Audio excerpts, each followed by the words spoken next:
Welcome in, everybody, to today's edition of Up the Archer, our final show of the year. Thank you for joining us. We are live on Cardiff Met Sport TV's YouTube channel today. As you all know, we're getting near the end of May. It's just about time for the summer. All the students, all the athletes here on campus are going back home with their families, going to the beaches for the summer, getting a good tan, as you can see with mine. Clearly, I need the same thing. That's a hint. So, we're excited, though, because sport never stops, as you all know, in this country. Sport never stops, regardless of it being the summer. The next event we have coming up, Birmingham, for the Commonwealth Games 2022, starting on July 28th. We're very excited. Today's a preview show for the Commonwealth Games. We'll take you through all the previews that you need to know about the Welsh national sides, all the different competitions that we have to get you ready for that games.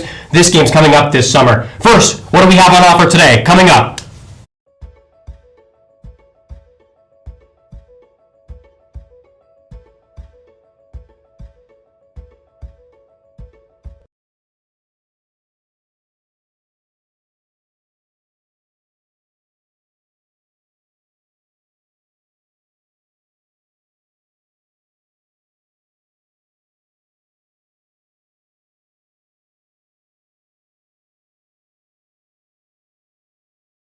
Sevens this summer. Welcome back into the studio. Atticus Peed now joined by Caoimhe Hennigan. Caoimhe all the way from Ireland. Welcome in, everybody. Big round of applause for Caoimhe here on the couch today. Now, Caoimhe, thank you for joining us. We're thrilled to have you here. No worries. How are you? Life's good. Life's good. Good. We are thrilled to have you because you are our inherent expert, shall we say. You're our expert about the Commonwealth Games this summer, telling us what to look forward to, what's going to happen. Those in the audience, don't be afraid. I know I'm American and she's Irish. We're none of us participating in the games, but that's okay. You've got plenty of research. You're ready to take us through it. Yeah, I've got my facts, got all up to date and everything, what to expect this summer. Now that I've set all this pressure on you, Caoimhe, take us away. What do we have to look forward to this summer, first and foremost? Well, obviously, Commonwealth Games brings together nations in a colourful celebration of sport, and it's evolved dramatically since the beginning, where the first Games was hosted in Hamilton in Canada in 1930. Now, since 1930, the Games has grown significantly, originally starting with just 11 countries and just under 400 athletes.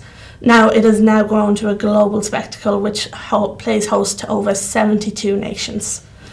Now, this year is expected to consist of 20 sports, where we'll play host to over 5,000 athletes coming to the city of Birmingham, as you said, from the 28th of July.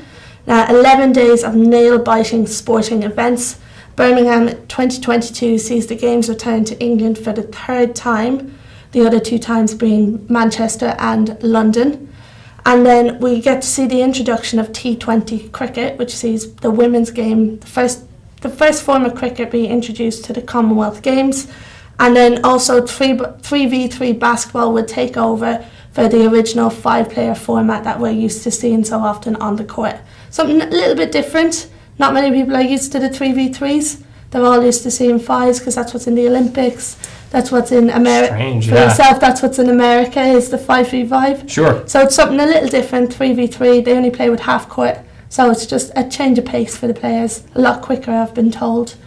Now, with you mentioning that, you mentioned the cricket, you mentioned the 3v3 basketball as well. Obviously, I know there's a lot of different sports they're trying to do here. Why all these different sports? I know we're going to talk in a moment's time about another sport as well, but what about all these different sports that the Commonwealth Games are trying to bring in? Why are they trying to change this so much? I think it's just, when the Games was set up, it was aimed at just the sports that were associated at the time, and sport at the time was the typical ones that we know nowadays, that the go-tos, which is that your athletics, your gymnastics, diving, swimming, cycling, that's what everyone knew. And they were the ones that were the go-to sports when you're a kid. You play football, you play basketball, you do running, all then. That's what you go to first. I think now they're trying to just make the Games a little bit more inclusive and also veer away a little bit from what the Olympics is like, because Olympics is so focused on the traditional sports that this way it sort of reaches towards a younger audience, makes it a bit more inclusive, and it's something for everyone to watch, even if you're not in part of the Commonwealth like ourselves. Yeah. It makes it a bit more attractive for other people as well. Now, speaking of those new sports, we saw this quote today live on the BBC from Chief Executive Katie Sadleir, who leads the Commonwealth Games. She mentioned that 60% of the population, the 2.4 billion people or so in Commonwealth countries, are all under the age of 30. And those people, obviously, you want more interactivity, you want more audience growth. They're trying to bring in that audience, those under 30s, specifically you and I, to watch these games. What sports have they added to try to do that? But this year, as I said, the cricket and the 3v3 basketball have been added. But then nowadays it's done a little bit differently. So you have a list of specific sports that must be included. And that's actually getting shortened now. It's now just being turned into the aquatics and the athletics must be included. And then the rest is dependent on the host nation. And one that's getting more popular that host nations add is actually netball. Because it's not in the Olympics, and a lot more, especially in the UK, a lot of the younger kids, they learn it in school from a young age. It's like what we learn playing football. Sure. A lot of kids play netball over here instead. So yeah. I think that one will grow eventually to becoming a more permanent sport. For the moment, it is just added in as it's an optional one, but a lot of the countries who play Commonwealth it's one of their national sports. Okay. And then there's also a list of sports that they cannot be played in the games. Yeah. But they can be played in a tournament outside of the games and then still be called a Commonwealth tournament. They just cannot be played. They're on like a discontinued list is what it has been labelled, which doesn't sound very good for the sport itself. But it means it can still be played as a Commonwealth tournament, just has to be played earlier or at a later date, whichever they want. Now, before we go, speaking of that, one sport we haven't mentioned yet that's a bit in that strange realm of it's a Commonwealth game, but it's not technically part of it, esports. Tell us about the esports that are happening this year. Yeah, it's just something new. It's coming in alongside more so as a exhibition alongside the tournament this year, and there is a lot of talks in the hopes that it will be brought in as an actual sport from 2026. Last time we had an exhibition sport brought in was in the early 90s, in 94 and 98, sure. where para-athletes got to compete as an exhibition. And then from 2002, they were brought in as permanent members of the countries, and it means that they get to compete as athletes. They're not separated based on their disability from the team. It's just one team. It's awesome. Team Wales, Team England, Team Scotland, Northern Ireland, New Zealand, Australia. They're one team, para, able-body, all goes together. Awesome. And not separated debate whether you're able-body or not. Awesome. So hopefully it'll be something similar that can be brought into full form. And then get some younger people involved, different target audience I think esport is aimed at. But it's all about getting the inclusivity in the sports and in the games as well. Awesome. Well, Quiva, thank you. We're very excited for these games this summer. Thank you for the summer you gave us. We're very excited to see all these new sports in action. Now, coming up, obviously these games are important. Just how important are they? We have an Olympian who went to Tokyo in 2020 to take us through his race and to tell us what he's able to do on the track, and also he's hopefully a future competitor at the games this summer. Take a listen to Joe Breyer's analysis. Hello and welcome to our analysis room where we're here with Olympian Joe Breyer, who's looking to go to the Commonwealth Games. We've got a few clips of two of his performances here. He's going to run through stuff that he does in the race that could help him go. So take it away. Yeah, so basically in 400 metre running, there's two ways to run the race. You either go out hard basically and try and hold on, or you go out quite conservative and then finish like a train and try and beat everyone. So I've got two examples of me doing that here. So the first clip is a prime example of me going out hard and then unfortunately not holding on. So I'm going to play it from here. So just here now. Going to zoom in on these two guys here. Circle will do, yeah. Circle, yeah, and zoom in on them. So there's about a metre between me and the Czech guy, and then another metre behind him to the Polish guy. So they're in good striking distance of me. And we're sort of coming around now to the last 100 metres of the race, and in my head I'm very weary of what's going on behind me, because I know my legs are starting to fall off, as you can see here. So there's about 20 metres left now, and you can see we're all in a line, basically, to me being 2 metres ahead. We're now all in a line. Yeah, I fall off a cliff basically, and the two of them come past me, so that was a bad example of how to run 400 metres. And so I obviously went back to my coach. We started chatting about different tactics. So I'm going to move on to the next clip here. So this was a race in Belfast that I did last year. The quick guys in the race are him. So I knew in this race I had to be quite conservative and get ahead and just bide my time while he came up on me. So I'm going to play it here. At this point, he's about a whole metre ahead of me at this point, and that's quite a lot in sprinting. But I knew that, I'd been training well and he'd applied a lot of pressure early. So it was at this point in the race then that I started to come back at him, using the energy that I'd managed to conserve at the start of the race. And with about 100 metres to go then, we are all in a line together in comparison to 100 metres prior. So at the 200 metre point, he was about a metre ahead of me. And then as we come through into the home straight, you can see here that I start to get a bit of an advantage and come through, and then I start putting a few centimetres on him. Then those centimetres turn into about a metre, and then towards the end of the race here, you can see that I'm about a metre ahead of him. And yes, those are two, different examples about how to run 400 metres. And over the years, I've learned that by conserving as much energy as possible, you will more than likely win the race rather than go out hard.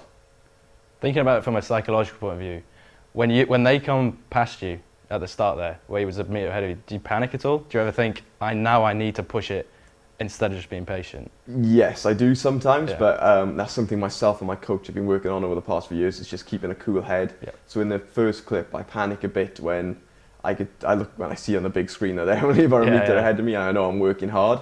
But in this clip here, which is after that race, I then, keep a cool head and trust that I'm quite fit. Yep. And do you have any news about going to the Commonwealth or selection or anything yet, or do you know when that selection is going to be made? So the selection is on the, I believe it's the 25th of May. So hopefully, fingers crossed, in about a week's time, I'll get a nice phone call. But it's a waiting game now. Definitely. Well, thank you very much. Very interesting stuff, and obviously you did well on the analysis as well. So thank you very much. We'll take it back to the studio. Welcome back into the studio. Thank you, Joe. We'll be excited to have him on the show later with us today. Believe me, I'll be asking him about that race. I want to see some medals from Joe coming up in the Commonwealth Games this summer. Now, from one elite athlete to another, please welcome into the studio, everybody, Alf Dinney. Big round of applause for Alf. Thank you for joining us on the couch today. Thanks for having me. Now, I know ahead of the Commonwealth Games this summer, I know you're hoping to be a part of that Wales squad. You were part of the last team that went to the Commonwealth Games in 2018, right? Yeah, so this would be your second if you can make it. I wanted to ask you first and foremost about the selection process. Do you know, are you already selected for the team? No, so we don't know the squad yet. We're currently in our sort of training camps and whatnot leading up to the games. I think selection's due to be finalised sort of later in June. So they want to hold it as long as possible to make sure the squad's looking in the best shape, and there's no injuries or anything hampering it. But we won't find out for another month or so. So we've got a lot of some intense training and match play to come between now and then. Do you think holding off, because that's a late selection, I mean, that's just maybe a month before the games, a little more, does that affect negatively or positively on the players? Does this make everyone work a little harder, try to get to the team, know that more people have a chance than maybe if they told you months ago? What do you think about that? Yeah, I think it's sort of a delicate balance, isn't it, of sort of picking the team that's going to perform best at the games and achieve what we're looking to do, but then not at the same time keeping it settled and driving that competition for places. So I think it's probably later than a lot of sports, and Sure. equally a lot of the individualised sports where they've got to meet criteria to get there. They might know a lot more in advance and they got a bit bigger run in to go for it. But hopefully it'll work out for us. Let's hope so. Now, obviously, 2018, you went to Australia to the Gold Coast 2018 tournament. You were part of that field hockey squad. Obviously, that team, I think you guys finished in the bottom of your group and then won the 9th place game against South Africa there. Does that performance have an impact on what you see for Wales as this competition in Birmingham? Does the team want to perform better? Do you guys believe you can perform better than that? I'm curious your thoughts on that. Yeah, so I think well, you've obviously done your research there, but so the last games we went in as the one of the bottom ranked teams. Since then, we've progressed up the rankings quite dramatically. So I think we've talked about, there's scope we could do something. We've got a tough group. We've got India and England, two of the top ranked teams, and always going to be difficult. And then we've also got Canada and Ghana in there, who we'd like to think we can be looking to get results from. So Sure. Doing the business in those two games, and then looking to pick up any points from the England and India game, and we could be in the shout with a sort of a semi-final spot. So we've definitely set our sights a lot higher this time round. yeah, looking for any if we can. So we're certainly not aiming to come bottom of the group again. Yeah. Fair enough. Now, I'm curious about that. You mentioned the rankings that Wales has progressed through in the past 4 years. Those rankings that you talk about, how does the team improve those rankings? As a casual fan, I think you watch the games, you know, okay, Wales is good this year. We're looking to do better in this competition, things like that. But what have you seen Wales do in the past 4 years that's made them shoot up those rankings? And for you, like you just mentioned, expect the team to perform better here. What have you guys done? Sure. So, yeah, generally, the ranking points traditionally always came from major competitions. So for us, the European Championships, which happen every 2 years, the Commonwealth Games, and then other sort of major tournaments. They've had a sort of open series or world leagues of sorts where they have different classifications of teams from across, generally regionalised to your continents. But playing various tournaments throughout the year to pick up ranking points, and then more recently in the last couple of years it's actually approached more similar to like football and rugby union, where you get ranking points game by game. So any test match series that you do, depending on the quality of the opponents and the result of the fixture, there's opportunities to pick up that ranking points there. So yeah, we've played a lot more higher quality opposition in the last couple of years, including the European A division in 2019 and then 2021. So yeah, we've managed to pick up lots more ranking points through there and progress. I think around about 10 places from like sort of in the 20s to up to like 15th now. So awesome. Well, thank you for your time today. Before you go, you're confident you're making this team? Don't mean to put you on the spot. Just curious. Not confident. I'd say I'm confident that the team that goes will be the best one that we could put there. Awesome. So yeah, I'm in with a shout and hoping to get in there. Awesome. Well, Alf, we hope you make it there. Thank you very much for joining us here today. Yes. Now, if you're able to make it there, Alf, we do have a bit of a view. Jo Penrose, our correspondent over at the Team Wales Hotel out in Birmingham, she'll take us through what it looks like there on the scene. Jo, take us away. Thanks, Atticus. Yes, I'm here in Birmingham at the Edgbaston Park Hotel. Well, that is its former name. In July, it will be the Team Wales Hotel. This will be the main hub for the Team Wales athletes, their friends and their family. They'll be able to enjoy time together here, eating food, chatting, getting to relax a bit after their events. And also it'd be a great place for those of us on the media team to gather interviews, podcasts, all sorts of things during the games. Unfortunately, I can't show you downstairs where our main base will be at the moment, as there is an event going on. But it's a really, really beautiful hotel. It'll be a lovely place for us to hang out with the athletes, with the families, with the coaches, with everyone. And there's only 71 days, 8 hours and about 28 minutes till the opening ceremony, so we're not far away now. It's really crept up so quickly. A few dates before the actual game starts on the 28th of July, that's the opening ceremony. That will happen about 20 minutes drive from here in the Alexander Stadium. But a couple of key dates before then, early next week will be the para-athlete team announcement. So be watching out for that, and then in early June will be the full Team Wales announcement. So yeah, one for your diaries, early June, be watching out for that. And then mid-June will be the kit distribution. All the athletes will get kitted up, suited up, ready for the games, ready to look their best. And then the end of June will be the Queen's Baton Relay, which will be the final main event before the start of the Commonwealth Games. There are still a number of tickets available for many of the sports at the Games, so do get along and be supporting Team Wales during that July period and that early August period. Just can't wait to be there. It's going to be so much fun. Hope to see a number of you there too. Right, back to you in the studio. Well, thank you, Jo. We're excited to send the athletes there to their hotel for Team Wales this summer. An incredible looking place. Should be an incredible location for Wales to win some medals, I'm sure.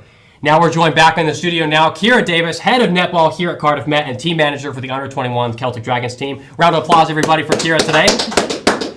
Thank you for joining us. We're thrilled to have you here.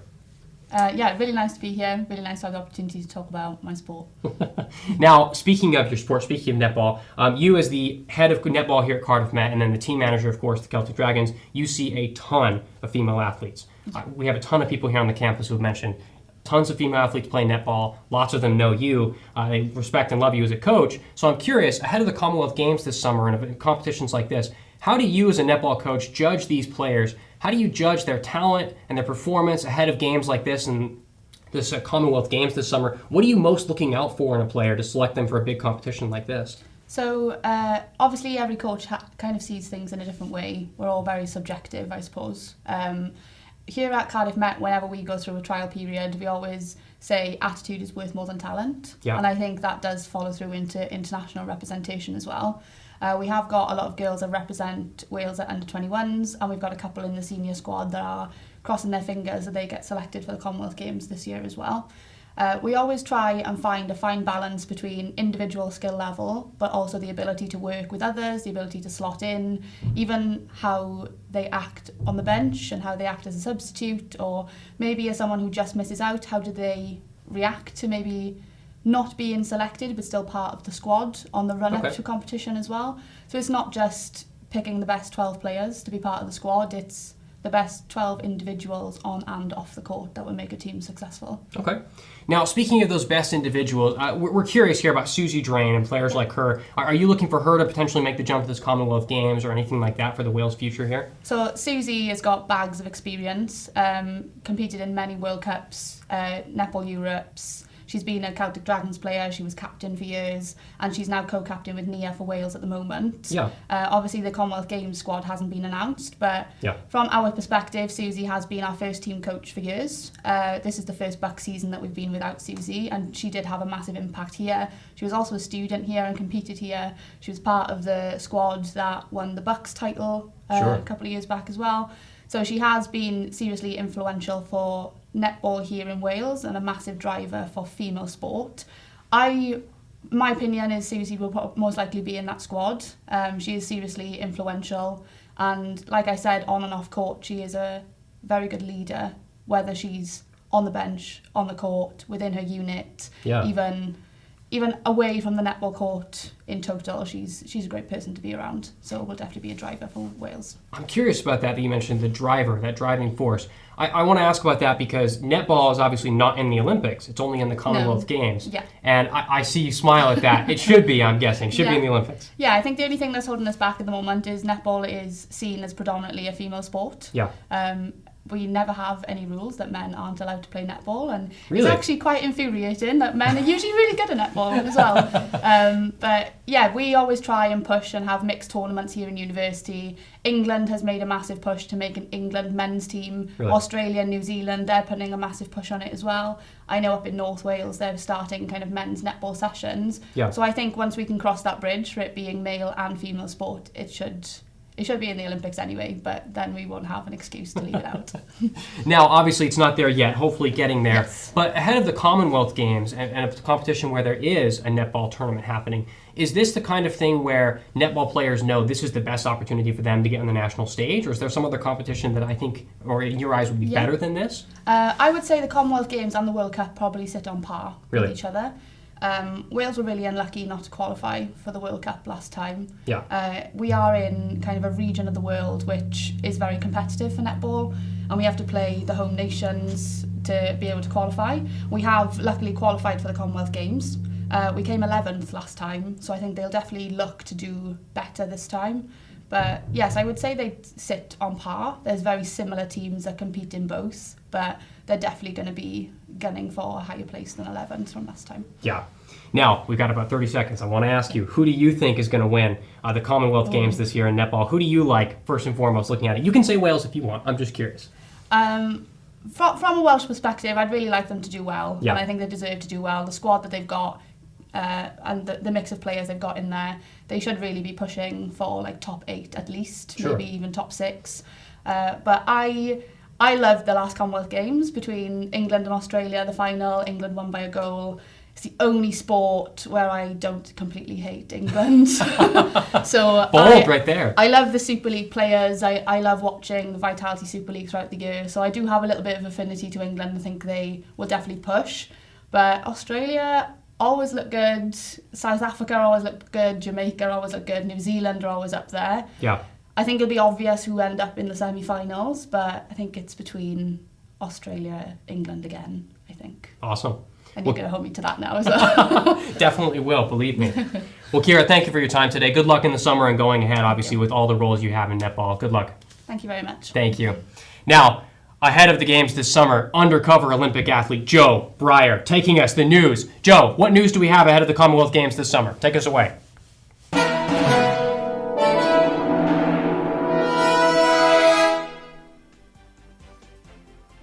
This is Perry, the mascot of the 2022 Commonwealth Games. Perry the Bull is meant to represent kindness and strength.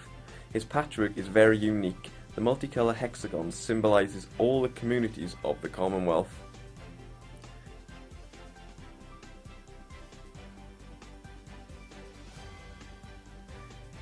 Meet table tennis's Anna Hersey. She has been included in Wales' team for the 2022 Commonwealth Games. She's just 15 years old, and this is her second Commonwealth Games. Hersey was only 11 when she became the youngest athlete to compete at the Games in Gold Coast in 2018. Adam Peaty has said he is devastated that he may miss out of this year's Commonwealth Games after breaking his foot. It is unclear how he got this injury, however it has prevented him from defending his 3 world titles after being ruled out of the World Aquatics Championships in Budapest. Peaty says that this is a career first and a new challenge. He is hopeful that he will be fit for the Games. For the first time ever, esports will be included as a pilot event at the 2022 Commonwealth Games. However, there is hope that in the 2026 Games, esports will be part of the full programme. The goal for the inclusion of esports is to engage and draw a younger audience to the Games. There has been slight backlash about this, but the Commonwealth Games Federation Chief remains open-minded. Finally, Reckitt has been announced as an official partner of the Birmingham Games. While their Dettol brand is supporting athletes with hygiene such as sanitizer and disinfectant products, the other brand is Durex and is providing athletes with 100,000 condoms at the Games.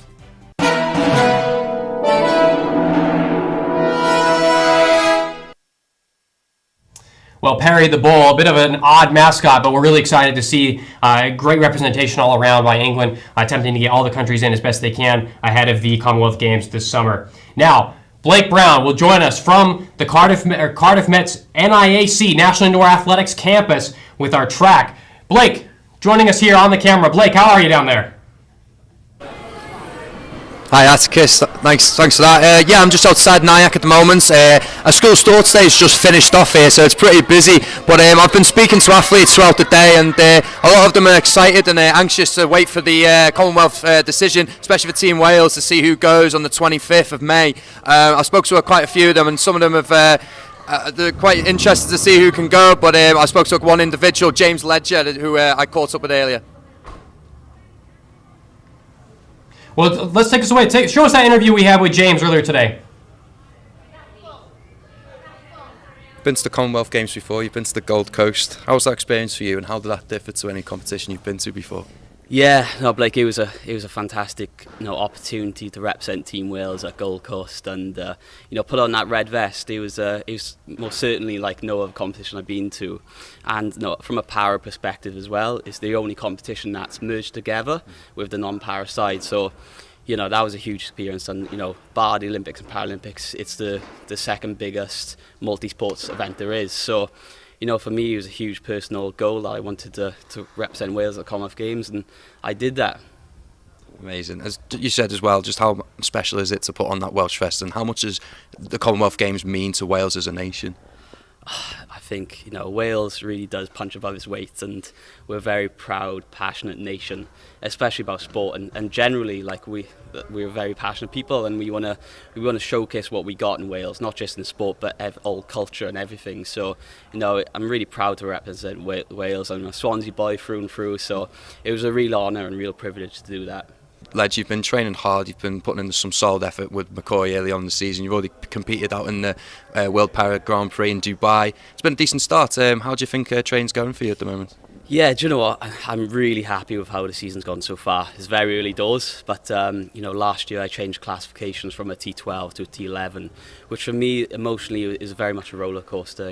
Finding out my sight was getting worse was hard, but I'm still able to do what I love, and that's the main thing. And I've got a guy running McCoy, Camp Engeli, who's based in Loughborough, and it's been fantastic. Like, we've just merged together, and the chemistry and what we have is good. You know, we ran in Dubai, came second in a very good international field, and you know, we came back to sunny Coventry and broke the British record for the T11 classification over the 100.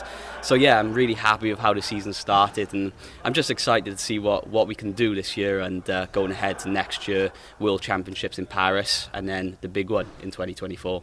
It's amazing. Thank you, Ledge. Best of luck. Thanks so much. Now, Blake, I'm curious. James mentioned there that he's changed his classification from a T12 to a T11 as a parallel sprinter. What does that mean? Could you talk us through that? Yeah, so James Ledger, he's competed before as a T12 runner, and basically what that means is he's got basically 5% vision, so he's got a disadvantage straight away, but he runs as a single run in the T12 category, but what's changed is recent, as he mentioned, his eyesight is debilitating ever so slightly, so now he's going to the T11 category. So what that means is he now runs with a guide runner and a blindfold, so he's teamed up with Welsh runner McCoy Campangele, and the pair of them have been trained together since the start of the season. Now, I've seen them develop together, and they've really bonded well, and you literally, everything you see, they're in sync, and you need that as a guide runner, you need that as a good partnership, and the difficulty of that is, of course, is you need to start running with a different stimulus. You know, what you're so used to running with that 5% vision disadvantage straight away is you're kind of all over the place, your balance is up and down, and when you've got someone else helping you, you've got to match their rhythm, you've got to change your running completely. And as he mentioned as well, you know, it's an emotional roller coaster. It's a lot to take in to be able to harness all that together and try and like perform at that top level as well. But I think he's done really well. He went out to Dubai, came back to Coventry, broke the British record, so he's definitely in a good shape. Now, speaking of para-athletes out there, 2018, the Gold Coast was the largest para-competition ever. Tons of competitions, tons of athletes there in Australia. What does that mean for Birmingham? Are they trying to do something even bigger here in England this season? Or what do you think we should expect to see for Commonwealth Games and para-sport this summer, Blake? Yeah, I've had a look at some of the sports that they've introduced. One in particular, I've seen the wheelchair basketball, the 3v versus 3. And I think just having sports like that provides a platform for these para-athletes to compete. Again, what James Ledge and a lot of the other para-athletes say, you know, it's a great chance for them to have sort of a mini Olympics, really. You know, they get out there, they get to wear their vest. You know, there's other great athletes out there to look out for. You know, you've got Aled Davis as well, who's so important for Wales, always goes to a Commonwealth and get medals, went to the Gold Coast as well. You've got Holly Arnold as well, you've got up-and-coming Olivia Breen as well. You know, you've got a numerous amount of athletes who are going to represent Wales and, you know, come in with some medals. And I think it's amazing that they get to share that with just everyone, the mixture of para-athletes and everyone else. It's a chance for them all to get medals. Now, one more last question before you go, Blake. Do these athletes already know that they're in the competition in the Commonwealth Games this summer, or are they all going to be selected at a later date? Yeah, so I've heard that there's a provisional date of the 25th of May. That's kind of the big day. That's what we're all waiting for. That's kind of, no one really knows any solid sort of places yet for anyone, para-athletes or anyone else. All the Welsh athletes are just waiting for that date. And I guess a lot of the athletes now, the preparations is just continue going as they are, you know, keep heading towards the season as though if they are getting selected or not. It's just about keeping your head down, training hard, and kind of not to really think about it too much. You've got to focus on your performances and just think about the season ahead. And if you get that phone call from the team to say that you're going to the Birmingham Games, I think that's just amazing. Awesome. Well, Blake, thank you for joining us live from Cardiff's Nyack track. Thank you. Good luck this afternoon. And we'll go from Blake over all the way to the banks of South France, where Rob and Griff, our rugby correspondents, are on the ground for the World Series Rugby 7 competition. We'll see how Wales is coming on ahead of their competition in the Commonwealth Games this summer. Rob and Griff. So me and Rob are out here in Toulouse. It's quite sunny, it's quite hot. I need to get some sun cream on, to be honest. But it's a big week for Welsh rugby in the Sevens. I believe they've got 3 tournaments really to save their journey this year in the World Rugby Sevens. And Rob here has been on many of the Sevens competitions this year. Rob, how's this year gone for the Welsh 7 teams? Yeah, look, it's been a difficult year, especially since the split of GB. As we said, you know, GB split into England, Ireland and Wales, and I think of all those teams, Wales have probably struggled the most, just because the group of players is small, but they've got a lot of talent in there. Obviously, I'd be confident, and I'm sure Richie Pugh, the manager's confident that they can stay in this competition and do well in the Commonwealth, which is coming up not in a couple of months. Yeah, we're talking about the Commonwealth. It's in about 71 days now. What do you think Wales need to improve on maybe and go into that competition? Because obviously playing as a Welsh team in the Commonwealth, they've got a better chance maybe because the US aren't there. What do you think they need to change going into that one? Yeah, like you say, without the USA, it's just always a benefit. They're very exceptionally good at sevens. And in terms of Wales, they can just focus on using they've got fast wingers. I said Lloyd Lewis, a great player and very quick as well. And I think using the talents they've got, they should be okay. There's definitely some new players as well that I think they can look to try and drag them through in this competition. And then when it comes to the Commonwealth, I think we'll be good. I'll let you take the reins, Rob. Yeah, I will do. So I'm going to take the reins now. I'm going to give you an idea of how the background goes on in these kind of competitions, what makes the graphics work, and when you're watching these kind of broadcasts, what actually goes on behind the scenes. Joining me is Ashley Lee from A Live. Ashley, it's your first kind of interview, mate. Normally you're behind the scenes. Just give me an idea of what you do at this competition. Well, there's a team of about 8 or 7 of us. We're from all corners of the globe. We collect stats live and show it on TV. We try to make stars. We try to introduce or storylines, just to bring some entertainment for the fans. Yeah, so for you, it's just about bringing that little bit of extra entertainment, a little bit of context, and giving a bit of background from previous competitions as well. Yeah, I think the game needs stars, and that's our job, is to create stars. We do that with stats, we do that with milestones that they have. So yeah, we really are assisted by the team that we have, and yeah, we love what we do. Great stuff. And you mentioned that the team is from all corners of the world. You yourself have travelled a long way, but like I say, everyone in the team is from all different cultures and backgrounds. Yeah, we have a graphics outputter from Hong Kong. He's based in Singapore and he's been flying in and out. Well, during COVID there's been some restrictions, but now COVID's gone, we have everyone on site. We have you two beautiful lads from Wales to help us, and that's been amazing. And then most of the team, the core team's from New Zealand, and we have another statistician, our top statistician, from Australia. That's great stuff, mate. And you're all set up today, ready to go? Yeah, well, today's our first rig day. We just got to the stadium, just testing everything out, but everything looks pretty good. Great stuff, thank you very much. So then, guys, the tournament isn't far away. I hope you're enjoying the show back home, and that's all from Toulouse. See you soon. Now, Rob and Griff, thank you both. We're excited to have you guys both join us live from Toulouse in France today. You guys explained that obviously Wales needs to do better in this competition and ahead of the Commonwealth Games this summer. What else do they need to do to qualify for the Games? Are they already qualified? What else do they need to do as a rugby team? Hi Atticus and everyone there, thanks for having us. Je ne parle pas français, so we are going to try and do this in English. Apologies for the boring background, but the teams are here, they're in the hotel. Wales included are just around the corner. We've already seen some of the coaches offering last-minute advice to the players. It is very much game time here in Toulouse. In terms of what Wales can do, it's getting to those individual players and saying, look, decision-making is going to matter, and look, trust yourselves, use that pace on the wings, and do what you can to get a result, because these final 3 games are the biggest games of the year, because it's going to be the difference between staying in the competition and ultimately being relegated. Now, you guys have obviously been around the Wales team in the hotel for the past few days, and obviously you'll be on the pitch next to them tomorrow. How confident are both of you that Wales can pull this off? I know it's been a struggle with the Six Nations this year and other competitions. What can they do? I'll be honest, we're not in the same hotel as the Wales team. We're in the same hotel as, I think it's England, Ireland and Scotland. But from seeing some of the lads around Toulouse, I think they're a bit nervy, I'm going to say, because it's do or die, really. They need to get some results.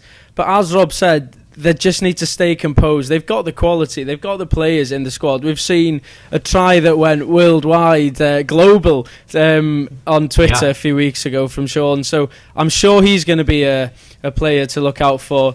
But yeah, it's going to be a serious competition for Wales this time of the Sevens. Now, I'm curious for both of you. You just mentioned a bit of the tension that Wales can feel. Is that tension permeating the entire camp? Can you guys feel that just for Wales, or the other teams? Do they feel the same way? I'm curious. What do you guys see out there? Well, in terms of the tension, I think everyone's quite relaxed at the moment. All the teams here. In our hotel, we've got the England, Scotland, Ireland, Canada, South Africa, Spain and French women. So we've got quite a few here, but they're all quite relaxed today. But I'm sure we'll see the claws come out. What do you think, Rob? Yeah, in terms of the build up to the tournaments, it normally is quite relaxed, and then game day hits and the tension really builds. It's a bit easier for the women. They know who've won their tournament. They've actually got an awards dinner while we're here. It's kind of a celebration. But as we said, for the Wales boys especially, and the men's tournament as a whole, it's very much still game time, and like you say, do or die. They'll back themselves, but we'll have to see what happens, and we'll keep you informed on how it goes. Robin Griff, thank you very much for joining us live from France. Have fun, enjoy the rest of the tournament. Hopefully Wales do well and qualify for the Commonwealth Games. Now, as an American myself, I didn't know a whole lot about the Commonwealth Games, I'll admit, before coming here to the United Kingdom. We have a fellow correspondent, Rhys Jones, as part of our group, who is also an American, and he, ladies and gentlemen, has gone across the campus undercover to understand who actually knows what are these Commonwealth Games things. Ladies and gentlemen, Rhys Jones, take us away. I'm Rhys Jones with Cardiff Met Sport TV. I am American. I have never watched the Commonwealth Games. I know absolutely nothing about it. Let's see if anybody else does. Come on! Yes, hello, team. How are you? Do you guys want to? Can we ask you some questions? Just of the basketball community here at Cardiff Met. Tom Guntrip and Rebecca Ganley. Yes. Jens. Do you guys know anything about the Commonwealth Games? Some questions. No, because as you can tell my accent, I'm American. I also know absolutely nothing about the Commonwealth Games. Sir, I've got a question or two for you. My name is Rodri. I work at the King Court reception at the Cardiff Metropolitan University. Where is Commonwealth Games taking place this year? So this year the Commonwealth is going to be taking place in Birmingham. London. Madrid. Birmingham. Correct answers. Ding, ding, ding. What is the population of the Commonwealth? 1.1 million, A. B, 500,000. C, 2.4 billion. 2.4 billion. 1.1 million. Yeah, 1.1 million. What up? Yeah. 1.1. A. 2.4 billion. C, yeah. 2.4 billion. Yeah. Yeah. 2.4 billion. Yeah. India. C. Can we have some academics at the table? C. Ding, ding, ding. C, correct answer. How many countries compete in the Commonwealth Games? 8. 32. 32. Let's say approximately between 20 to 30 countries. 25? 25. 80. 25. 12. I don't know. Let's say 25. Yeah, I'm going to go 22. In all the countries? It's like 50. I don't know. 32. 68. Oh, 70. 70. 72. What a shout. Unbelievable. Commonwealth Games takes place every 2, 4, or 6 years. I believe it's 4 years. 4. Correct answer. How many volunteers are helping out at this year's Commonwealth Games? Given the scale, I'd say about almost 200,000 volunteers. 4,000. 2,400. 5,000. 6,000? 13,000 volunteers. There you go. I know literally nothing about the Commonwealth Games, so I'm learning here. What is the mascot for the Commonwealth Games this year? A, a rainbow snail. B, a patchwork cow. C, a multicolored lion. I'd say A. Rainbow snail? Yeah, rainbow snail. Multicolored lion. Multicolored lion. Multicolored lion. Yeah, multicolored lion. C. Multicolored lion? Yeah. Lion. Lion? B. Patchwork cow? Sure. Obviously definitely got to be C. I mean, if it's not C, I'm flabbergasted. I'm going to go C after that. It's the cow. I want it to be the cow. Is it a cow or a bull? The question that I've got is a cow. Yeah? The cow, but I would like it to be the snail. A patchwork cow. I'm Rhys Jones. I knew nothing about the Commonwealth Games before this started. I still don't know anything about the Commonwealth Games, but neither does anybody else. Well, I got to admit, I didn't know it was a bowl either myself. But regardless, now I do know something about the Commonwealth Games after our show today. I'm very excited to be a part and watch those games this summer. July 28th, join us in Birmingham. We'll be watching the games there live on the BBC. Thank you all for joining us throughout this year. This is our last edition of Up the Archer for this year. Thank you very much for joining us throughout all of our shows. If you'd like to be a part of our program this coming year, take a look at our following video before we go off the air for the final time. Thank you, everyone, and enjoy the weekend.